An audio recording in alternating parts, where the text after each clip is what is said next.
Bhiwadi police ने 48 घंटे में ब्लाइंड मर्डर का खुलासा किया है। साथ ही रविंद्र शर्मा, बबलू और राधेश्याम को गिरफ्तार किया है। गौरतलब है कि सेक्टर 2 के खाली प्लॉट में एक अज्ञात व्यक्ति की लाश मिली थी। इसके सिर पर गहरी चोट के निशान थे। जांच के बाद मृतक की पहचान यूपी के सत्यभान सिंह के रूप में हुई थी। इसके बाद सघन पड़ताल हुई और पुलिस ने आरोपी रविंद्र शर्मा, बबलू बैरवा और राधेश्याम बैरवा को पकड़ लिया है। थाने पर मेन जो हमारी टीम में रहे मुकेश कुमार 161, कुलवीर 285 और रामवीर, इन्होंने अच्छी मेहनत करी और वहाँ के आसपास के पारंपरिक जो पुलिसिंग है उसको अपनाते हुए सारे सीसीटीवी कैमरास को चेक किया कि किस व्यक्ति का मूवमेंट किस तरफ जा रहा है, कौन आ रहा है। तो उन मूवमेंट को चेक करते हुए जब हमें पता चला कि यहाँ पर पड़ोस में जिसका मकान निर्माणाधीन था उसका मकान मालिक का मूवमेंट 2-3 बार रात्रि को हुआ है, तो उससे जब हमने सख्ती से पूछताछ करी तो उसने पूरा इस मामले का खुलासा किया कि उसके द्वारा, जिसका नाम है रविंद्र शर्मा सन ऑफ कुलन लाल शर्मा, जो टेंट हाउस का कार्य करता है भिवाड़ी में, जिसका ये मकान पड़ोस में ही बन रहा था, निर्माणाधीन मकान था, उसके साथ 2 लेबर बबलू बैरवा जो नादोती गंगापुर सिटी का रहने वाला है और दूसरा राधेश्याम बैरवा जो भी गढ़मोरा गंगापुर सिटी का रहने वाला है। तो इन तीनों ने मिलकर उस मृतक को, जिसका नाम है सत्यभान सिंह जाटव, उसको चोर समझते हुए और उसके साथ एक बांस के लकड़ी हेल्प लेते हुए उसके सर पे वार किए। 3 से 4 वार करना, ये अभी पूछताछ में इन्होंने बताया है, स्वीकार किया है।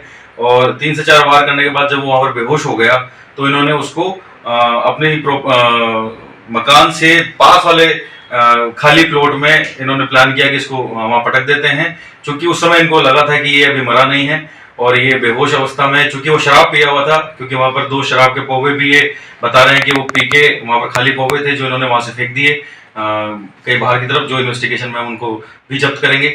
और उसके बाद इन्होंने सुबह भी उसको चेक किया। मकान मालिक ने 5-5:30 बजे बता रहा है कि मैंने जाके एक बार चेक किया कि वो वहां से गया है कि नहीं, लेकिन वो वहां से नहीं गया था। तो ये वापस अपने तीनों अपने घर जाकर सो जाते हैं। इनको ये अंदेशा होता है कि इसे बेहोश है, ये इसकी डेथ नहीं हुई, लेकिन मॉर्निंग में जब आस पड़ोसी देखते हैं कि वहां पर डेड बॉडी पड़ी हुई है, इस संबंध में वो थाने पर अवगत कराते हैं। थाने पर फोन आने के बाद हमारी जब टीम सर्च करती है तो वो डेड बॉडी वहां होती है। तब ये व्यक्ति भी वहां पर भीड़ में शामिल हो जाता है और पुलिस को उसके बाद भी गुमराह करता है, ये नहीं बताता कि किस तरीके की घटना हुई थी।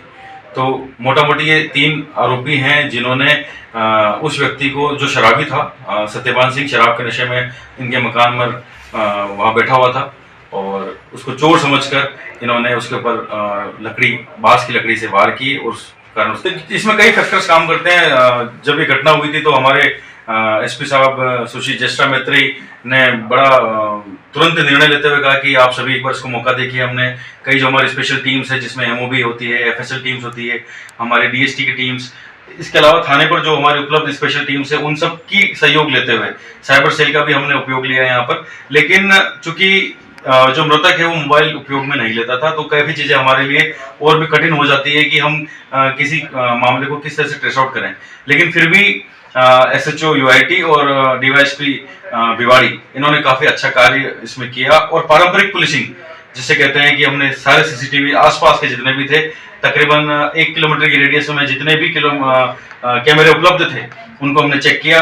क्योंकि जहां पर ये मकान था, जहां ये डेड बॉडी मिली है, उसके पास में ही मकान मालिक का भी घर था, तो हमने वो कैमरे को भी ज्यादा अच्छे से चेक किया कि उसका मूवमेंट है या नहीं। क्योंकि उसने बताया था कि मैं तो रात को घर खाना खा के सो गया था, उसके बाद मैं कहीं गया नहीं, लेकिन उसकी मूवमेंट हमको जब पता चली कि वो मूवमेंट रात को भी कर रहा है, तब वो शक के दायरे में आया और हमने इस केस को क्रैक किया। ये रविंद्र शर्मा जो एक पढ़ा लिखा व्यक्ति है, वो बताता है कि मैं 11th पास हूँ, तो इतना तो एक बेसिक सा नॉलेज है कि आप अगर आपके घर में कोई चोर आ गया या आपको चोरी के इस तरह के अपराध की सूचना है या कोई संदिग्ध व्यक्ति भी आपको दिखता है, तो आप पुलिस को इन्फॉर्म करें। चूंकि हमारी रात्रि को गश्त चलती है, कंट्रोल रूम हमारा एक्टिवेटेड रहता है, तो आप पुलिस को इन्फॉर्म कर सकते हैं और आप इस तरह के व्यक्ति को पकड़वा सकते हैं। चूंकि इन्होंने खुद ही कानून अपने हाथ में लिया है, तो इस तरह से हमारे लिए तो हत्या का ही मामला है।